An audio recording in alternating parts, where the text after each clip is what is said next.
शहरियार आफरीदी साहब का नहमदुहु व नसल्ली अला रसूलिल करीम अम्मा बाद फ़ऊज़ु बिल्लाहि मिनश शैतानिर रजीम बिस्मिल्लाहिर रहमानिर रहीम रब्बि इश्रह ली सदरी व यस्सिर ली अमरी वहलुल मिन लिसानी यफ़क़हू क़ौली सदक़ल्लाहुल मौलाना अज़ीम। बहुत शुक्रिया चेयरमैन साहब, माहौल बहुत अच्छा है। मेरी ख्वाहिश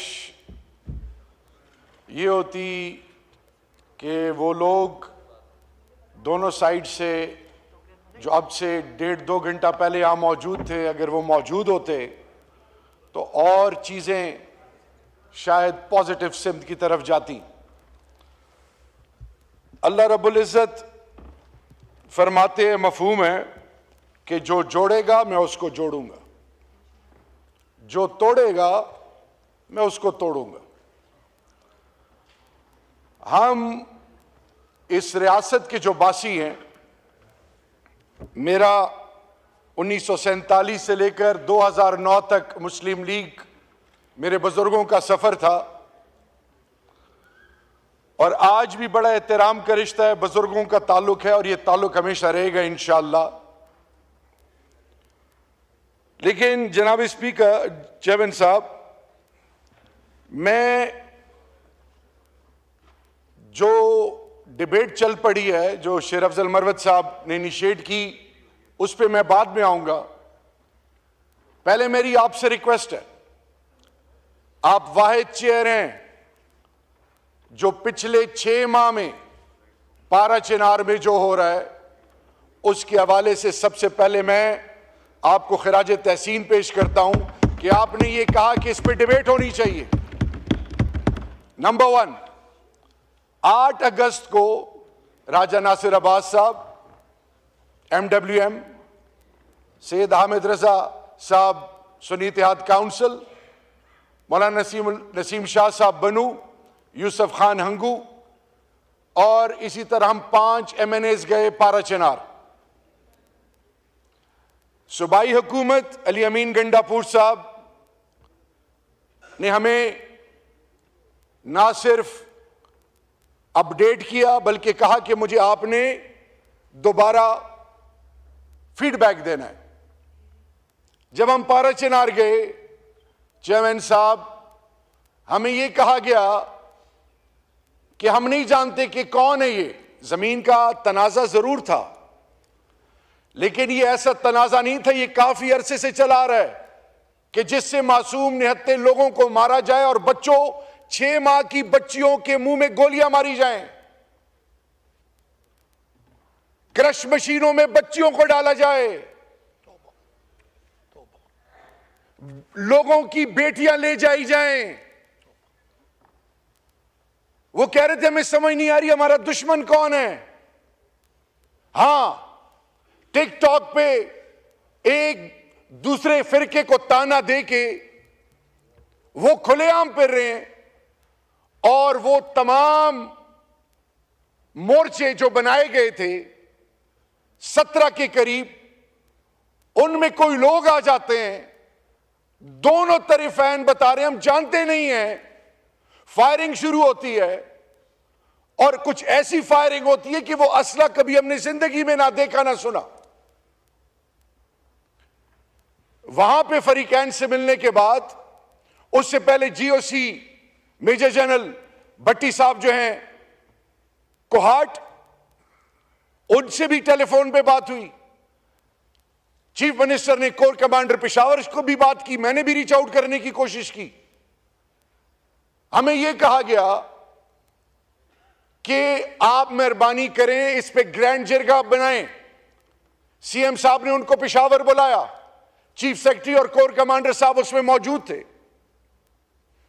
हालात नॉर्मल हुए और एक दफा फिर चेयरमैन साहब कुछ ही हफ्तों बाद दोबारा, और वो जुल्म और बर्बरियत, वो इंसानियत सोज बजालिम, वो जबर और जुल्म जिसको कहते हुए शर्म आती है, वो आज पारा चिनार का मुकद्दर बना हुआ है।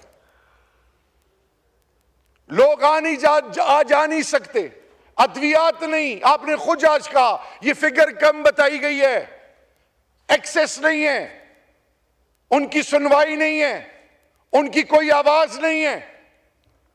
मैंने बारहा इंटीरियर मिनिस्टर के हवाले से, फेडरल गवर्नमेंट के हवाले से 18th अमेंडमेंट बेशक सूबे का रोल है, लेकिन वफाक अपना रोल क्यों नहीं दिखा रहा? तो मेरी आपसे रिक्वेस्ट है, मैंने अभी आज फजल रहमान साहब से भी रिक्वेस्ट की है, मैंने कल परसों स्पीकर साहब से भी रिक्वेस्ट की कि स्पीकर साहब एक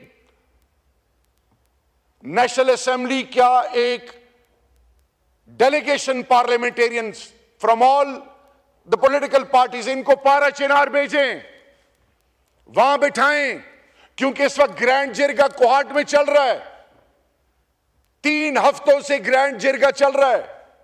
चीफ मिनिस्टर खैबर पख्तूनख्वा भी आए, उसके अगले दिन गवर्नर साहब भी आए, सब चीजें चल रही हैं, ओनरशिप लेने के लिए कोई तैयार नहीं है। पारा चिनार की जियो स्ट्रेटेजिक लोकेशन, पारा चिनार के इर्द गिर्द लोग वो सोलली डिपेंडेंट है लॉ एनफोर्सिंग एजेंसीज पे। कमिश्नर कोहाट उसको डिविजनल हेड उसको हेड कर रहा है,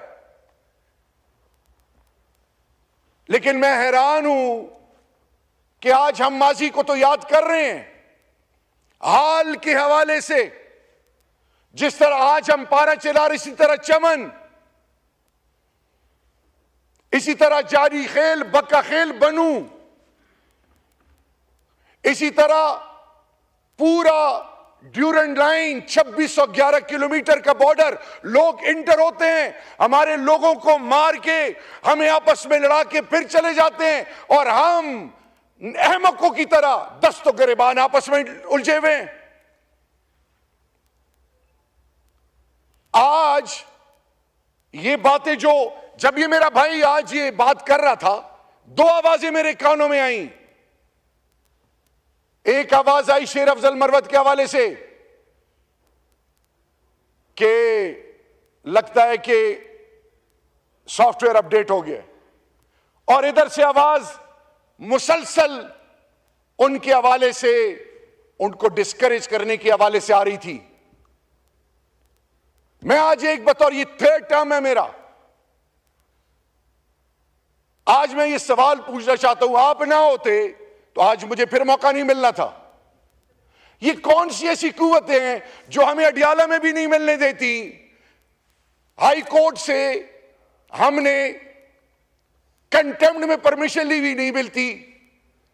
ये कौन सी ऐसी कुव्वतें हैं कि स्पीकर साहब के साथ एक डेलीगेशन रशिया में बैठे और उनके खिलाफ 780A के पर्चे हो रहे हैं? ये कौन सी ऐसी कुव्वत है जो कि उन लोगों को जिनका जीना मरना पाकिस्तान है, हमारा ईमान है पाकिस्तान, माओ बहनों बेटियों की चादर और चारदीवारी को पामाल कर रहे हैं? हम मॉडल टाउन और डी चौक को भूलना चाहें, आने वाली नस्लें नहीं भूलेंगी। ये इजाजत किससे दी इस सियासत में माओ बहनों की बेटियों की तजलील करना? बातें बहुत हैं चेयरमैन साहब इनिशिएटिव नहीं है। ठीक है, चार्टर ऑफ डेमोक्रेसी पे आपने बात की, आपके और पीपल्स पार्टी के बीच में तारड़ साहब ऐसा कुछ हुआ, वो तस्वीरें मैं नहीं कहना चाहूंगा, इखलाकियात के जनाजे निकाले गए, उस वक्त तो पीटीआई का दूर दूर तक कोई नामो निशान नहीं था। आपने माजी की बातें की, अगर माजी को दोहराते जाएंगे मुस्तकबिल, हाल और मुस्तकबिल कभी बेहतर नहीं होगा। फॉरगिव एंड फॉरगेट, अगर इस मुल्क के साथ वाकई हम सिंसियर हैं, आने वाली नस्लें, आज के बच्चे पाकिस्तान में नहीं रहना चाहते, वो लोग जो पाकिस्तान दुश्मन है, वो सोशल मीडिया हाइब्रिड के थ्रू हम में इतना गैप लेके आ रहे हैं। जिस तरह भी आपने कहा कि कहा गया कि जी पाकिस्तान के एक सपूत शहीद राशिद मिन्हास, निशान हैदर, जो पाकिस्तानी हो, जो अल्लाह और अल्लाह के रसूल का मानने वाला हो और वो इमरान खान का सिपाही हो, वो सब कुछ कर सकता है। पाकिस्तान और पाकिस्तान के शोहदा पे कभी कॉम्प्रोमाइज नहीं कर सकता। ये हमारा ईमान है। हम कहते थे, हमारा मजाक उड़ाते थे लोग कि यही वो फौजी हैं कि जिन्होंने जब हमारी घरों से और मस्जिदों में और इमाम बारगाहों और खानकाहों में खुदकश धमाके होते थे, जब लाशें नहीं मिलती थी, इन्हीं जवानों ने छाती आगे करके अपने जानों के नजराने पेश किए थे। हमने तो कब, मेरा लीडर जब कहता है कि मेरी जिंदगी से ज्यादा अहमियत अफवाज पाकिस्तान से है, तो आज मेरा आपसे सवाल है कि इमरान खान और तहरीक इंसाफ और पाकिस्तान के 90% वो लोग जो इमरान खान के साथ आज खड़े हैं, आप उनको फौज के आगे कौन लेके आ रहा है? कौन ये नैरेटिव बना रहा है? कौन ये पाकिस्तान के साथ दुश्मनी कर रहा है? कौन पाकिस्तान की बुनियादों से खेल रहा है? अपने चंद वोटों के लिए, अपने चंद वोटों के लिए आप एक इदारे को एंगेज इनडायरेक्टली कर रहे हैं। मुकाबला तो मैदान में किया जाता है, मुकाबला तो इलेक्शनों में होता है। इलेक्शनों में जिनकी जमानतें जब्त हो गई, वो आज हमें दर्ज दे रहे हैं। कोई बात नहीं, जुल्म, हर दौर में जुल्म का दौर चलता है, लेकिन आप और सबके लिए, आप हमारे भाई हैं, हम सबकी इज्जत सांझी है। ये आज जो हमारी माओ बहनों की बेइज्जतियां हो रही हैं, ये अननोटिस नहीं हो रही अल्लाह के दरबार में भी। और याद रखें, आज जो इस मुल्क में ये मेरे पंजाब के एमएनएज और एमपीएस के साथ जो हो रहा है, मैं आज चेयरमैन साहब दोनों हाथों से पाकिस्तान तहरीक इंसाफ पंजाब के बुजुर्गों, माओ बहनों, बेटियों, मेंबर ऑफ द पार्लियामेंट, तमाम इलेक्शन जो लड़ चुके हैं, उनकी इज्जतों को सलाम है। आपने उनके कारोबार बंद कर दिए, आपने उनकी माओ बहनों बेटियों को घसीटा, आपने हर किस्म का रौब और जुल्म उन पर ढाया, लेकिन आज भी उनके जबान से इमरान खान, इमरान खान, इमरान खान की आवाज आती है। और ये रहेगी इंशाअल्लाह, क्योंकि पाकिस्तान का बड़ा बेटा पंजाब जो हमारी गैरत है, वो जाग चुका है। रही बात, हम कभी भी जबान बेस सियासत नहीं करते। अभी कुछ अरसा पहले, हफ्ता भी नहीं हो गया चेयरमैन साहब, मैं पेशावर हाई कोर्ट गया, बेल्स करानी थी। वहां पे अवामी नेशनल पार्टी का मेंबरशिप के लिए कुछ लोग बैठे थे, मैं वहां गया। मैंने कहा मैं एक कन्फेशन करने आया हूं, एतराफ करने आया हूं। बचपन से हमें यह पढ़ाया गया कि गफार खान खुदा न खास्ता गद्दार था। गफार खान गद्दार नहीं था, गफार खान मेरी धरती मां का वो गैरतमंद सपूत और वो बुजुर्ग है जिसको आने वाली नस्लें इज्जत देंगी। लेकिन आज, to put our house in order, we need to revisit each and everything. आप अगर आज वजीर इत्तलात हैं, विदाउट, वो कहते हैं कैरेट और स्टिक, उस डंडे के अलावा आपको कोई पूछे भी ना। आज आपसे एस्टेब्लिशमेंट थोड़ा हाथ पीछे करती है, तो फिर देखिए क्या होता है। आज आपने मेरे फैसलाबाद डॉक्टर नासिर जट, निसार अली सरफराज, इनका जीना हराम कर दिया हुआ है। आज मेरे पंजाब के माए बहने बेटियां हर रात कभी एक जगह कभी दूसरी जगह शिफ्ट होते हैं। चेयरमैन साहब, मैंने स्पीकर साहब को कहा रात 11:30 बजे मेरे बच्चे इस्लामाबाद से निकले। ये कौन सी सियासत है?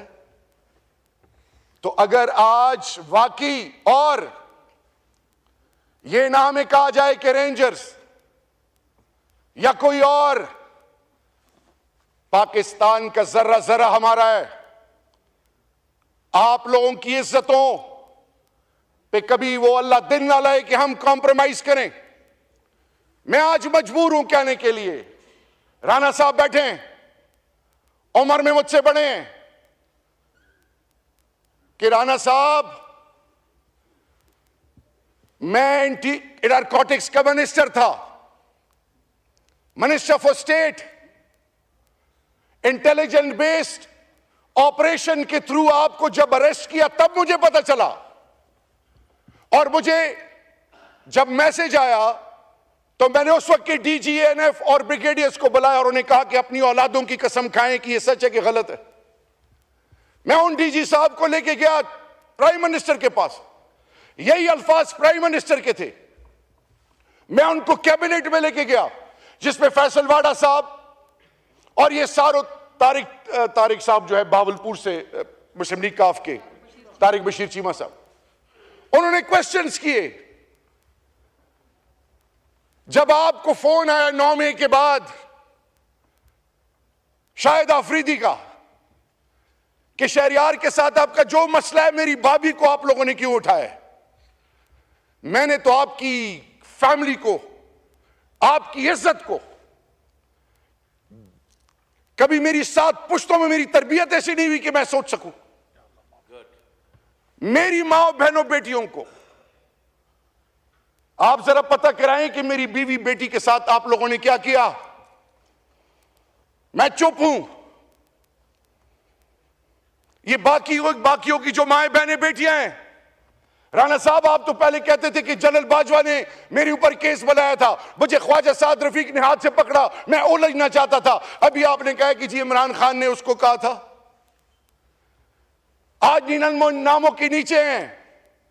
मुझे मेरा उस वक्त भी मजाक उड़ाया गया था जब मैंने कहा था कि नीलम नामों के नीचे खड़ा हूं, अगर इमरान खान मैंने इनके खिलाफ ये मुकदमा बनाया हो तो अल्लाह हमें ईमान की मौत ही ना दे, तब भी मजाक उड़ाया गया था। मैं आज इतने अरसे बाद भी ये कह रहा हूं, आज आप पॉलिटिकल एडवाइजर हैं, आज आपके पास इख्तियार हैं, इंक्वायरी करें, तहकीक करें, बताएं कि किसने आपके खिलाफ ये पर्चा काटा था।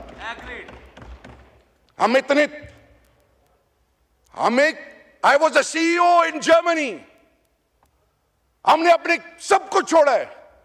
ये आज अली मोहम्मद खान, ये जरताज, ये हम सारे, हमारा कोई कारोबार नहीं है।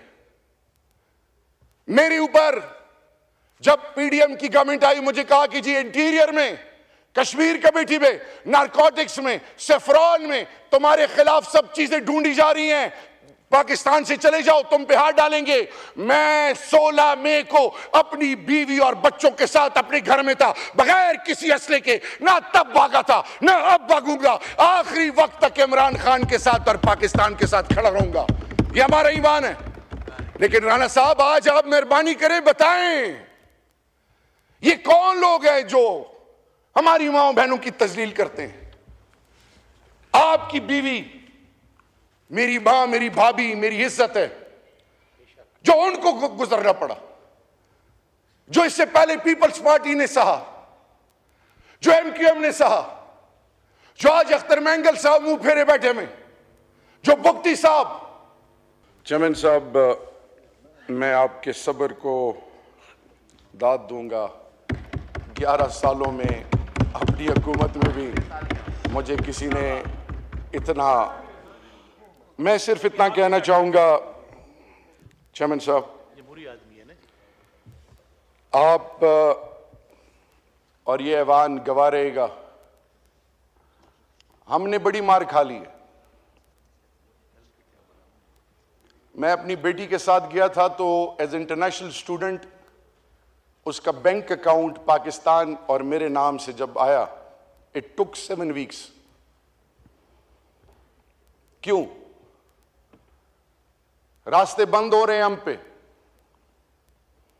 आपस की लड़ाई में हमारा वो जिसको 45 साल गले से लगाया, और अफगानिस्तान हमारी इज्जत है, गैरत है, हमारा भाई है, उसके जवान क्यों मुतनफर हो रहे हैं? ईरान और पाकिस्तान एक दफा फिर दूर क्यों हो रहे हैं? सऊदी के अंदर वो पॉलिसीज क्यों आ रही हैं मेरे मुल्क के हवाले से? यूएई के अंदर कुछ तो है जिसके लिए हम जिम्मेदार हैं। क्या वजह कि पार्लियामान पे हमला होता है, मेंबर ऑफ द पार्लियामेंट्स को पार्लियामान से उठाया जाता है, 342 के पार्लियामान में अपर और लोअर हाउस कुछ कहना चाहे भी तो नहीं कह सकते। मैं उस वक्त भी स्पीकर साहब के पास गया था, अयाज सादिक साहब के पास, कि राणा साहब से कहें कि अगर कोई बात है तो मुझे सामने बैठाएं, क्योंकि मुझे कभी अली मोहम्मद खान बताता था, कभी कोई और बताता था। मैं आज राणा साहब बड़े खुले दिल से, आपकी उम्र मुझसे बड़ी, आपकी इज्जत मुझ पर फर्ज है, अगर हमने इस घर को ठीक करना है तो नेक नियति प्रायोरिटी नंबर 1 है। और अगर किसी के ज़हन में यह है कि गोलियों से डरा देंगे या पर्चों से डरा देंगे, उस रब्बे जुल जलाल की कसम, ऐसी मां पैदा नहीं हुई जो हमें गोलियों और इन पर्चों से डराए। यह हमारा ईमान है, यह अब हमारी जिद है।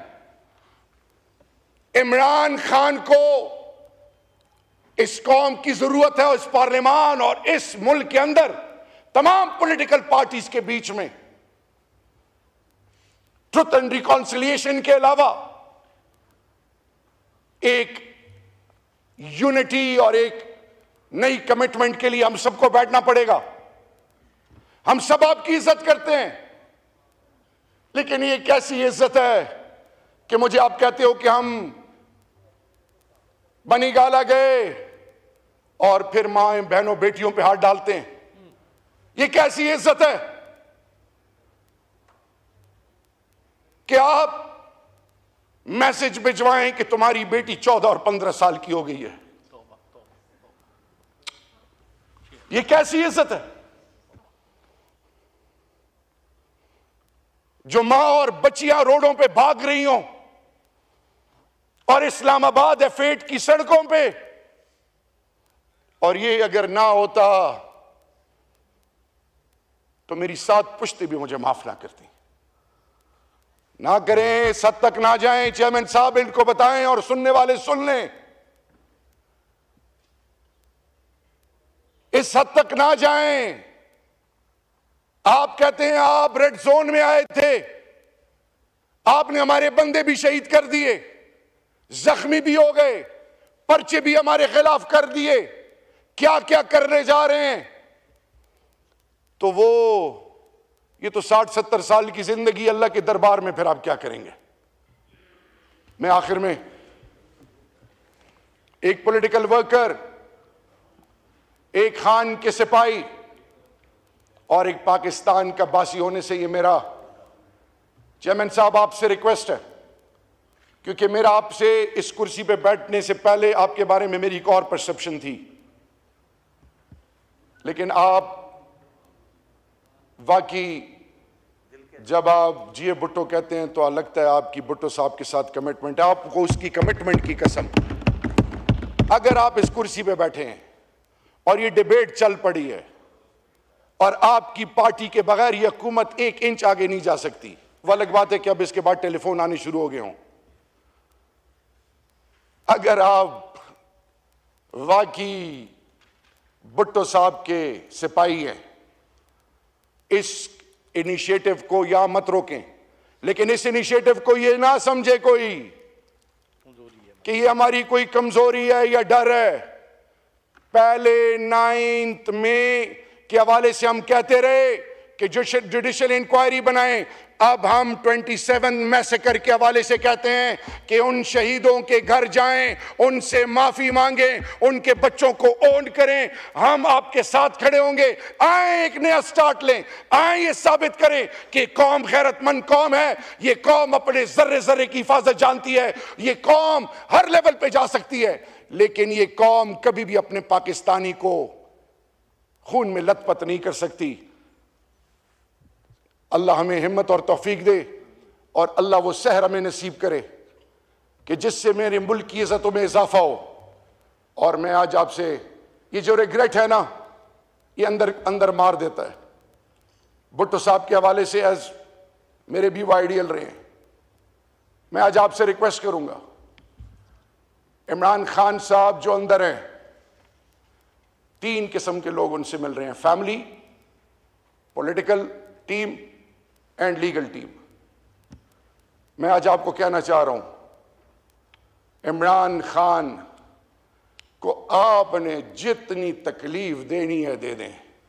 क्योंकि मुझसे जब किसी ने पूछा कि इमरान खान के बारे में क्या राय रखते हो, तो मैंने कहा जब मैं इमरान खान से मिलता हूं मेरा अल्लाह पर ईमान और मजबूत होता है। उसको आप शिकस्त नहीं दे सकते, नहीं दे सकते, नहीं दे सकते। उनके साथ बैठ के बात करें और फिर वो पाकिस्तान जिस पर आने वाली नस्लें आप और इन सब पर फख्र करेंगी। आपको क्रेडिट इसलिए जाएगा कि चाहे जो भी हालात है 2024 के इलेक्शन के, जो मैं फॉर्म 45, 47 में पढ़ना नहीं चाहता, इनिशिएटिव लें, पीपल्स पार्टी लीड करे। आपका वैसे भी उस शहर से ताल्लुक है जो पाकिस्तान की माँ है, पाकिस्तान के बासियों को अपने गोद में लेके पालती है। अल्लाह हमें तौफीक दे कि हम मुत्तफिक हों, अल्लाह हमें तौफीक दे कि हम जालिम के खिलाफ खड़े हों। और जिसने मेरी धरती माँ को और इस मुल्क के कौम को लूटा है, अल्लाह तू उसको अपनी पकड़ में ले। पाकिस्तान और इमरान खान जिंदाबाद और पाइंदाबाद। शुक्रिया आफरीदी साहब।